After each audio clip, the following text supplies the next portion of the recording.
These are copies of the two memoranda for stopping hostilities that Moscow and Kiev have exchanged during talks here in Istanbul. Let's take a look at some of the elements on these lists. First of all, Russia says Ukraine must pull out of the 4 regions its forces annexed in 2022. Now that's Luhansk, that it now controls, as well as Donetsk, Zaporizhia and Kherson, where it has around 70% control. And Moscow wants these regions, as well as Crimea, that it annexed in 2014, to be internationally recognized as Russian territory. But Ukraine says negotiations should only focus on the current front lines, and no Russian military gains, including Crimea, will be recognized.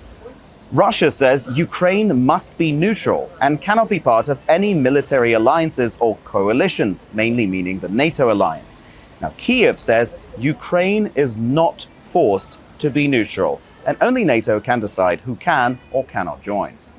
Finally, Russia says a limit shall be set on the maximum number of personnel in the armed forces of Ukraine, as well as on hardware and weapons it can have. Ukraine's memorandum says no restrictions may be imposed on the number, deployment, or other parameters of the armed forces of Ukraine. So these are the main demands that show just how differently Russia and Ukraine see the end game of the war, and it appears that major compromises must be made to find middle ground. Now, Ukraine and Turkiye have been calling for a meeting of the leaders of Russia and Ukraine to speed up diplomacy, but the Russian memorandum does not suggest such a summit. Dmitry Medvedenko, Al Jazeera, Istanbul.